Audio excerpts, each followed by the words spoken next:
अस्सलामुअलैकुम स्टूडेंट्स, आज के टॉपिक में हम डिस्कस करेंगे आपके साथ हमारा न्यू चैप्टर जो कि बैक्टीरिया एंड वायरस के ऊपर बेस करता है और टॉपिक है वो 2.1 बैक्टीरियल स्ट्रक्चर्स। तो इसमें आज हम आपके साथ डिस्कस करेंगे स्ट्रक्चर ऑफ द बैक्टीरिया के पहले तो हम जनरलाइज इंट्रोडक्शन बैक्टीरिया के बारे में डिस्कस करते हैं कि ये जो बैक्टीरिया का एक ग्रुप है ये एक डाइवर्स ग्रुप है। इसके अंदर बहुत सारी बैक्टीरिया की स्पीशीज जो हैं वो बिलोंग करती हैं। जब हम एक बैक्टीरियल सेल की बात करते हैं तो एक बैक्टीरिया एक यूनिसेलुलर ऑर्गेनाइजेशन से बिलोंग करता है।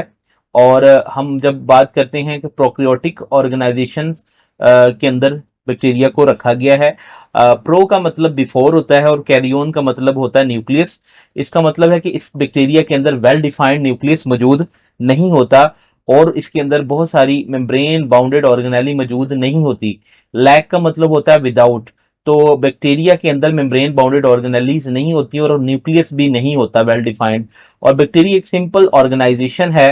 अगर बैक्टीरिया के हवाले से हम बात करें तो वो एक सिंपल ऑर्गेनाइजेशन है। अब हम एक जनरलाइज आपको बैक्टीरिया की डायग्राम स्ट्रक्चर जूम इन करके दिखा देते हैं कि आपको बैक्टीरिया का साइटोप्लाज्म नजर आ रहा है और इस साइटोप्लाज्म के अंदर आप देख रहे हो कि इसका डीएनए बिखरा हुआ डिस्पर्स पड़ा हुआ है और इसके अंदर आपको राइबोसोम ऑर्गेनेली नजर आ रही है, कुछ मीजोसोम स्ट्रक्चर है नजर आ रही है जिसके बारे में हम डिटेल से आगे देखते हैं। कोई खास किस्म की मेम्ब्रेन बाउंडेड ऑर्गेनेली अंदर नजर नहीं आ रही है आपको। ये एक सिंपल ऑर्गेनाइजेशन है बैक्टीरिया की जो आपके सामने शो की गई है। आगे आपके पास cell wall of the bacteria है। सेल वॉल के हवाले से जब हम बात करते हैं बैक्टीरिया की, तो बैक्टीरिया की जो सेल वॉल है ये हम कहते हैं कि प्लाज्मा मेम्ब्रेन के ऊपर सेल वॉल मौजूद होती है। प्लाज्मा मेम्ब्रेन के ऊपर जो है बैक्टीरिया की सेल वॉल मौजूद होती है। सेल वॉल एक रिजिड स्ट्रक्चर है जो कि बैक्टीरियल सेल में मौजूद होती है। अब सेल वॉल जिस मेजर कंपोनेंट के बारे से बनी होती है उसका नाम है पेप्टिडोग्लाइकन। आज हम उसकी पहले डिटेल से स्ट्रक्चर्स को देखेंगे। आपके सामने शो भी की गई है, लेकिन इससे मजीद डिटेल से हम इसको नेक्स्ट स्लाइड्स पर पहले आपको दिखाते हैं कि पेप्टिडोग्लाइकन क्या होता है और ये किसका बनता है। तो यहाँ पर जी आपको इसकी डिटेल स्ट्रक्चर नजर आती है जिसे हम कहते हैं कि पेप्टिडोग्लाइकन जो है एक तो जिसे हम कहते हैं शुगर की चेन्स होती हैं जिसको हम ग्लाइकन्स कहते हैं। ये दो ग्लूकोज हैं आपस में, वो आपस में जुड़े हुए हैं, लिंक हैं, बॉन्ड्स के साथ आपस में लिंक हैं और इसको चेन्स को हम ग्लाइकन चेन्स बोलते हैं। जो कि शुगर की चेन्स अटैच होती है आपस में उसको ग्लाइकन चेन कहते हैं। और आप देखेंगे कि इस ग्लाइकन चेन के ऊपर एक एक शुगर जो है उसके साथ कुछ अमाइनो एसिड्स, कुछ पेप्टाइड बॉन्ड जो हैं, अमाइनो एसिड्स के दरमियान में जो बॉन्ड पाया जाता है उसको पेप्टाइड बॉन्ड कहते हैं। और कुछ अमाइनो एसिड्स अटैच हैं जो कि एक शुगर के साथ अटैच हैं, हर शुगर के साथ अटैच नहीं है। एक छोड़ के जो दूसरी वाली शुगर आ रही है, जैसे रेड वाली शुगर है आप देख रहे हैं, तो रेड के साथ ही वो आपको बॉन्ड्स नजर आएंगे जो कि अटैच हैं। इसी तरह रेड के साथ ही ये तमाम स्ट्रक्चर्स के अंदर रेड के साथ जो है वो बॉन्ड्स अटैच हैं। और इस तरीके से रेड और रेड के दरमियान में जो लिंकेज डेवलप हुआ है जिसको हम ट्रांसपेप्टाइड बोलते हैं, और ये आमतौर पर लिंक कर रहा है आपस में, तमाम ग्लाइकन चेन्स को आपस में लिंक किया जा रहा है। ठीक है, तो ये सारी स्ट्रक्चर हमने आपके साथ डिस्कस की। तो पेप्टिडोग्लाइकन का पेप्टाइड से पेप्टिडो आ गया और ग्लाइकन चेन को कहते हैं तो पेप्टिडोग्लाइकन बेसिकली आपके पास ये पूरी की पूरी ऑर्गेनाइजेशन या पूरी की पूरी स्ट्रक्चर होगी। इस पूरी स्ट्रक्चर हम कहते हैं एक मैक्रोमोलिक्यूल स्ट्रक्चर है और ये बैक्टीरिया को स्ट्रेंथ और उसको रिजिडिटी प्रोवाइड करती है। अगेन हम अगर उसके ऊपर बात करें कि एक लॉन्ग ग्लाइकन चेन है, जिस तरीके से हमने लॉन्ग ग्लाइकन चेन को डिस्कस किया और शॉर्ट पेप्टाइड फ्रेगमेंट्स के साथ जो है जो हम कहते हैं कि आपस में क्रॉस लिंकेज हुआ होता है। तो अमाइनो एसिड्स के जो पेप्टाइड्स हैं वो क्रॉस पेप्टाइड्स के साथ जो है आपस में लिंक हैं, क्रॉस पेप्टाइड के साथ पर्पल वाली जो है स्ट्रक्चर उसके साथ वो लिंक है। तो पेप्टिडोग्लाइकन जो है डिफरेंट बैक्टीरिया के अंदर मुख्तलिफ कंसेंट्रेशन होती है। इसके अलावा हम कहते हैं कि सेल वॉल के अंदर लिपिड्स का कंटेंट भी पाया जाता है। नेक्स्ट हम कहते हैं ग्राम स्टेनिंग टेक्निक्स के हवाले से। साइंटिस्ट का नाम था जी सर हैंस क्रिश्चियन ग्राम, जिन्होंने एक टेक्निक इंट्रोड्यूस करवाई। इसके तहत जब हम बैक्टीरिया को स्टेन करते हैं तो बैक्टीरिया दो ग्रुप्स के अंदर तकसीम हो जाते हैं। आपको यहाँ पर एक डायग्राम नजर आ रही है जो कि जिसे हम कहते हैं कि माइक्रोस्कोप के जरिए से ली गई। तो दो तरह के कलर्स में बैक्टीरिया आपको नजर आ रहे हैं, एक पर्पल कलर में और एक पिंक कलर में। तो जो ग्राम पॉजिटिव बैक्टीरिया होते हैं वो आपको इस तरह जिसे हम कहते हैं वायलेट ब्लू कलर में नजर आते हैं, और ग्राम नेगेटिव बैक्टीरिया जो है आपको इस कलर में, पिंक कलर में नजर आते हैं। तो इसकी रीजन क्या होती है कि ये आपको वायलेट क्यों नजर आते हैं और ये पिंक क्यों नजर आते हैं? तो जो ग्राम पॉजिटिव बैक्टीरिया की जो सेल वॉल होती है वो थिक होती है, इस वजह से उसमें डाई जो है वो रिटेन कर जाती है, वॉयलेट डाई, जिसकी वजह से वो हमें ये वॉयलेट ब्लू नजर आते हैं। और जबकि जो ग्राम नेगेटिव की होती है वो इस डाई को रिटेन नहीं कर पाती, जिसकी वजह से बैक्टीरिया हमें अपने ओरिजिनल कलर में, या उस डाई का जो ओरिजिनल कलर होता है, सेकेंडरी डाई जो हम यूज करते हैं, काउंटर स्ट्रेन यूज करते हैं, ठीक है, उसका कलर जो है जी हम कह देंगे सेकेंडरी डाई का वो पिंक होता है। तो उस डाई के कलर्स में हमें ये नजर आते हैं, वो प्राइमरी डाई को रिटेन नहीं कर पाती, सेकेंडरी डाई को रिटेन करती है। इस वजह से हम कहते हैं कि हमें वो पिंक नजर आते हैं। तो दो ग्रुप्स में बैक्टीरिया डिवाइड हो गए, एक तो ग्राम पॉजिटिव जो कि हमें पर्पल वॉयलेट ब्लू नजर आ रहे हैं, और दूसरे ग्राम नेगेटिव जो कि हमें पिंक नजर आ रहे हैं। अभी यहां से बहुत इंपॉर्टेंट क्वेश्चन है जी, आ जाता है ग्राम पॉजिटिव बैक्टीरिया और ग्राम नेगेटिव बैक्टीरिया के अंदर डिफरेंस क्या है। तो ये डिफरेंस आपने टेबल बना के लिखना है और ये डायग्राम को भी आपने एक्सप्लेन करना है। साथ साथ में आपको इस डायग्राम को जूम इन करके भी आपको दिखाता जाता हूं कि क्या क्या इस डायग्राम के अंदर है। तो आप देख रहे हैं कि ग्राम पॉजिटिव बैक्टीरिया के अंदर पेप्टिडोग्लाइकन की थिक लेयर मौजूद है, जबकि ग्राम नेगेटिव में जो है वो थिन लेयर मौजूद है। तो ग्राम पॉजिटिव बैक्टीरिया के अंदर जो है एक जो ये सेल मेम्ब्रेन है मौजूद है, और ग्राम नेगेटिव बैक्टीरिया के अंदर आप देख रहे हैं कि सेल मेम्ब्रेन भी मौजूद है, और एक एडिशनल और मेम्ब्रेन भी मौजूद है जिसको हम आउटर मेम्ब्रेन कहते हैं। और इसके अलावा इसके अंदर पोरिन्स, आउटर मेम्ब्रेन के अंदर ऊपर जो है लिपिड कंटेंट और मौजूद है एलपीएस के नाम से, जिसको हम लिपोपॉलीसैकेराइड कहते हैं। और इसके अलावा इसमें पोरिन प्रोटीन भी है आउटर मेम्ब्रेन में, और ये पोरिन प्रोटीन से कुछ स्मॉल मॉलिक्यूल जो है वो इसके अंदर जो है मूव आउट करते हैं, अंदर हम कहते हैं वो बैक्टीरिया के अंदर एंटर होते हैं। तो ये सारी की सारी इसकी स्ट्रक्चर है जो कि डिस्कस की गई है। तो सेल वॉल और सेल मेम्ब्रेन के दरमियान में जो स्पेस होती है उसको हम पेरिप्लाज्मिक स्पेस कहते हैं। तो ये आपको नजर आ रही है कि ग्राम पॉजिटिव की थिक है और ये थिन है, और ग्राम नेगेटिव बैक्टीरिया में एक एडिशनल आउटर मेम्ब्रेन मौजूद है, और उसके अंदर एक प्रोटीन लगी हुई है जो कि उसको हम कहते हैं कि मूवमेंट करवाएंगी, चीजों को अपने अंदर से चीजों को पास आउट होने देंगी। अगेन यही चीज हमने डिस्कस की यहाँ पर कि यहाँ पर आउटर में मेम्ब्रेन मौजूद होती है ग्राम नेगेटिव बैक्टीरिया में, जो कि जिसमें एलपीएस मौजूद होता है, लिपोप्रोटीन होती है, जबकि ग्राम पॉजिटिव में लिपिड कंटेंट जो होता है वो कम होता है, लेस होता है।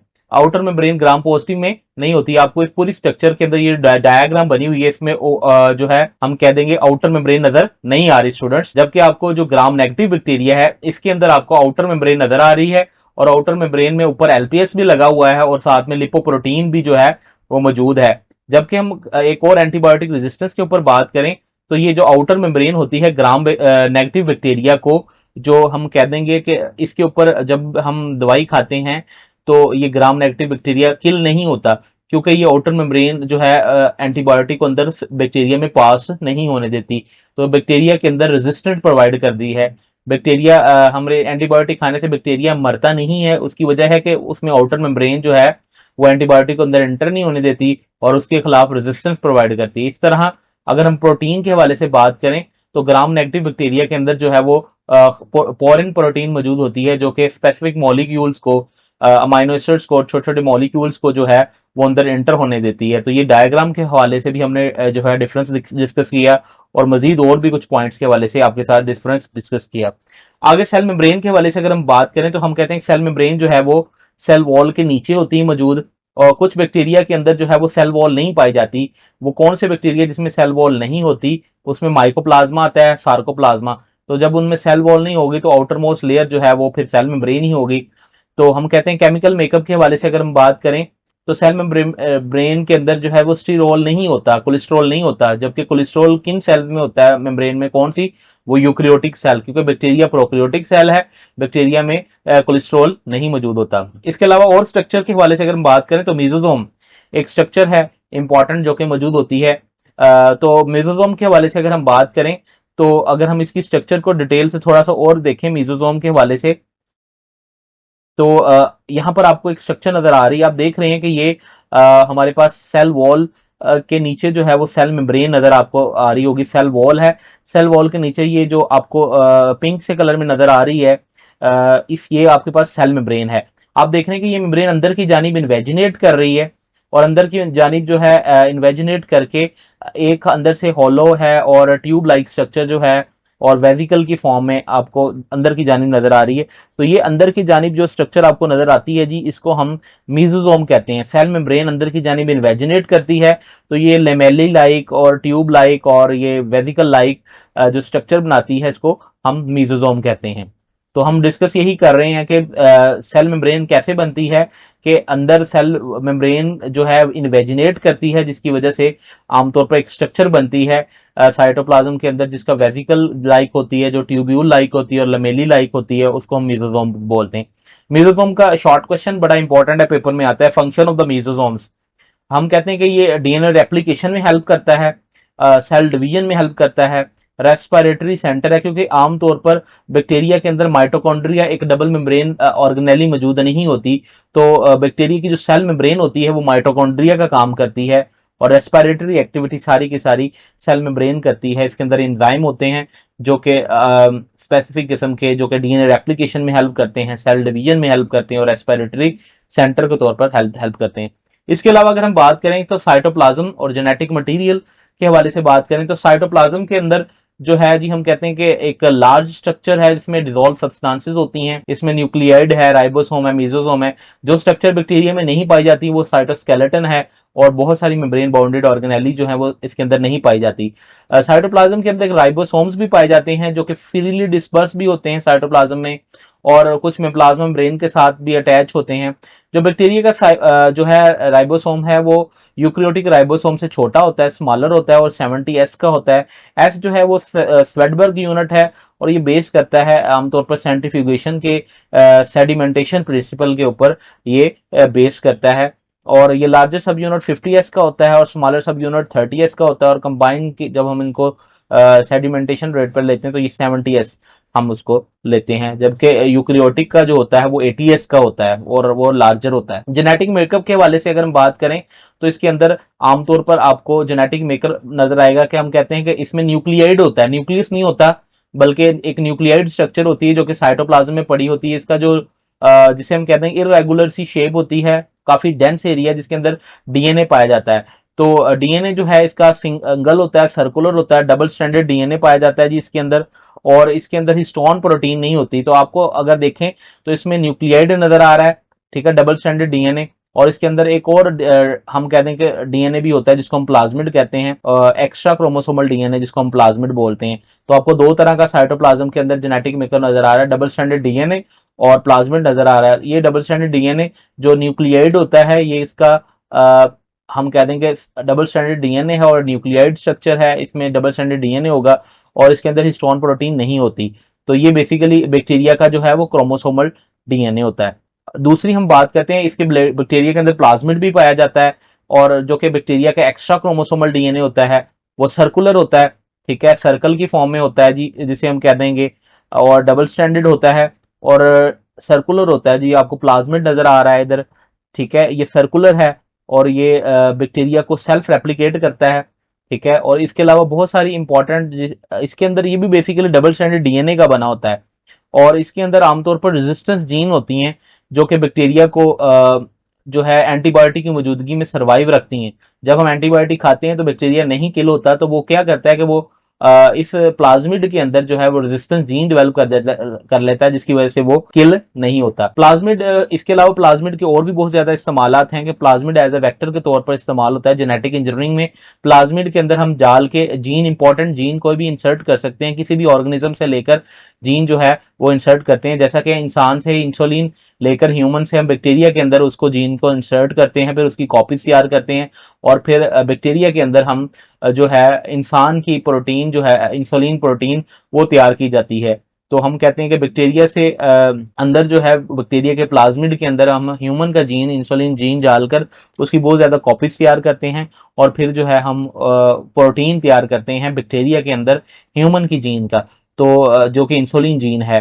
तो बैक्टीरिया हमें बहुत ज्यादा हेल्प करता है इंसुलिन की प्रोड्यूस करने में। जो शुगर के मरीज होते हैं, डायबिटीज के पेशेंट होते हैं, उनको जी वो फिर इंसुलिन दी जाती है। तो हमारा चैप्टर जो है, टॉपिक जो है वो खत्म होता है। नेक्स्ट लेक्चर के लिए कनेक्टेड रहें ए प्लस स्मार्ट स्टडी के स्टूडेंट्स। एक इम्पॉर्टेंट अनाउंसमेंट भी है आपके साथ कि आप इसको अपने स्टूडेंट दूसरे दोस्तों के साथ भी शेयर करें इसके लिंक को, ताकि वो स्टूडेंट्स जो अफोर्ड नहीं कर पाते तो वो भी जो है वो फ्रीली लेक्चर को ले सकें और उससे फायदा हासिल कर सकें। ओके जी, अल्लाह हाफिज।